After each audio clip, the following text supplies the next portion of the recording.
This is the Jocko Underground Podcast, number 185, sitting here with Echo Charles.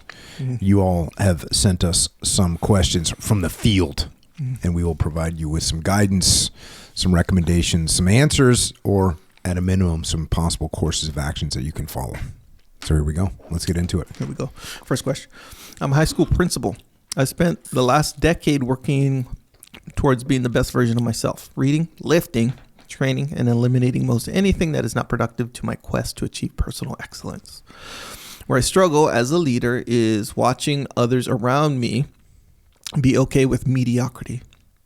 Their lack of desire to improve daily fuels me to be the very best I can be, but frustrates me that I see so much more in them than they see in themselves. Do I continue to keep my foot on the gas in an effort to influence them, to see they are just floating through life? Or do I accept that 10% of my staff are going to fall short of my expectations of them and the true potential they have as educators and leaders in my school? Keep the rad designs coming for the shirt locker tees. Thank you.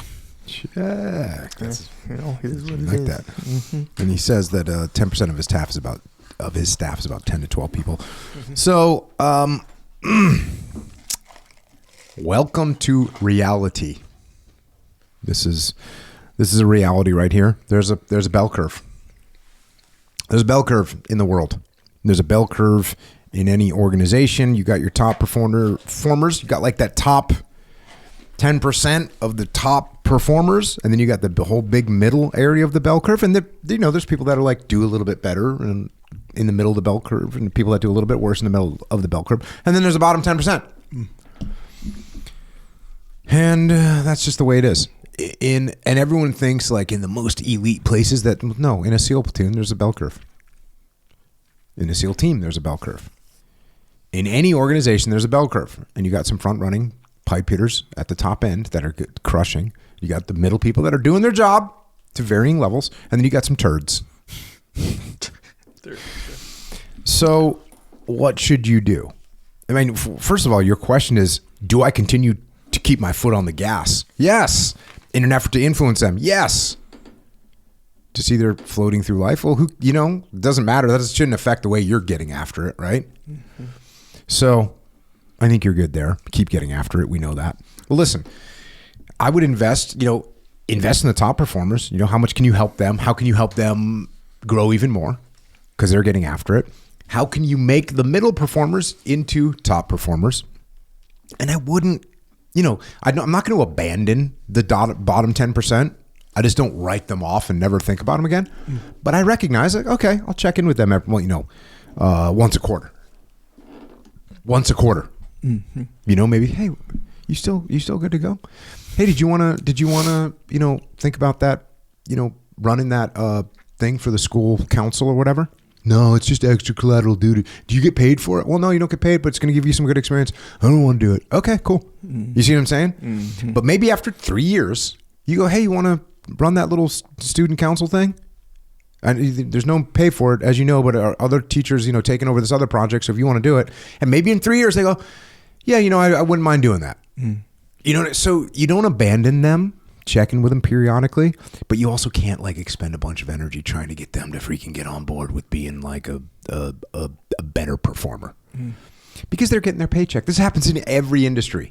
Oh, these people, they just collect a paycheck and they don't really care. Yep, cool. Welcome. That's the way the world is. Also, don't get frustrated about this. Like, you can't get frustrated. It's just the way people are. It's the phase of their life. You can ask them earnest questions. You can try and influence them. Listen, you can't go, what, you want to be a loser? Nope. They'll be like, I'm not a freaking loser. Screw you. The principal sucks. You know what I'm saying? Mm-hmm. You build a relationship with them. That's what this boils down to. Build a relationship with them. Trust, listen, respect, influence, and care. And if you do that and you ask earnest questions, well, where do you think you're going to be in 10 years? That's not an earnest question. Mm-hmm.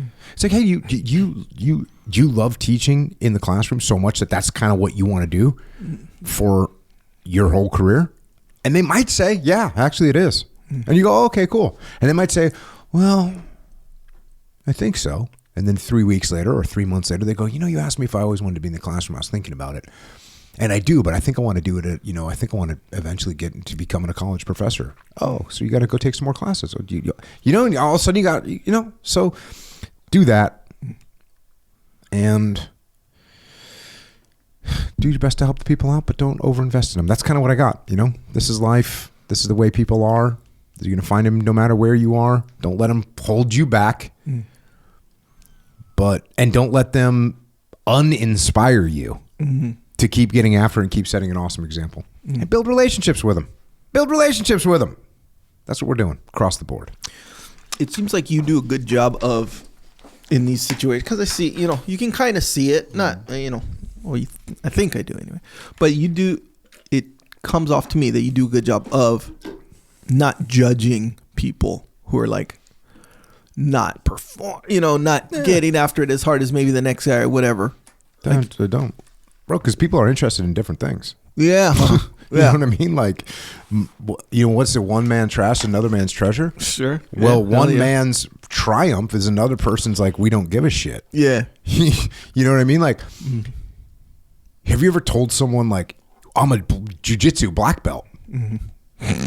They're like, no, I don't think I've ever what is said that? But, like, in their mind, they're literally thinking karate. Yeah, they're thinking Rex Kwon Do. They're like, whatever, dude. Yeah, my 8-year-old son has a black belt too. Yeah. They're like, oh, yeah. My 9-year-old just got his black belt. You guys are the same now. But like, it's true that with everything, right? Yeah, you're right. Like, I spent 20 years in the military. Oh, cool. Whatever, I wrote some books. Oh, I wrote a New York Times bestseller. Oh, bro, I don't care. Yeah. So when someone is not interested in stuff that I'm interested in, it doesn't, like, I 100% expect that. And I don't think that anything that I've done is like, look what I did.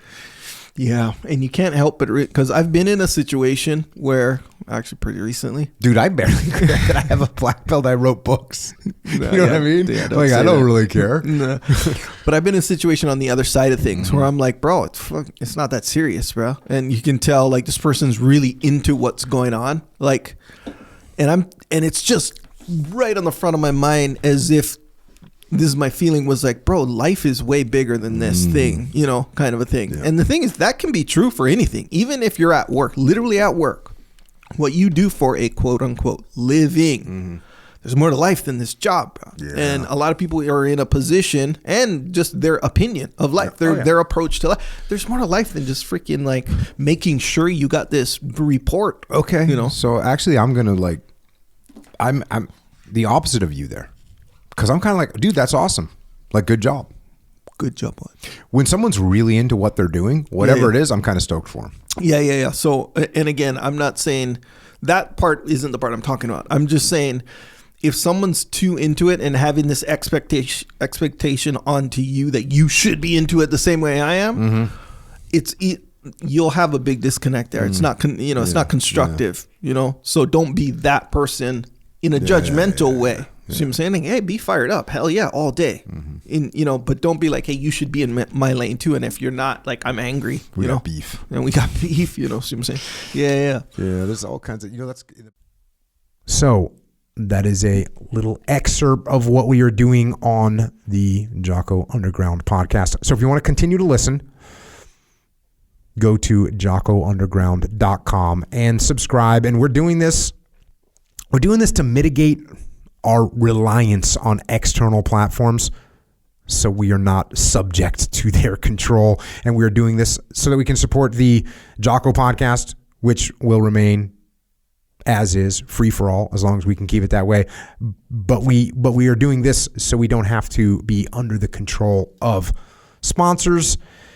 And we're doing it so we can give you more control, more interaction, more direct connections, better communications with us.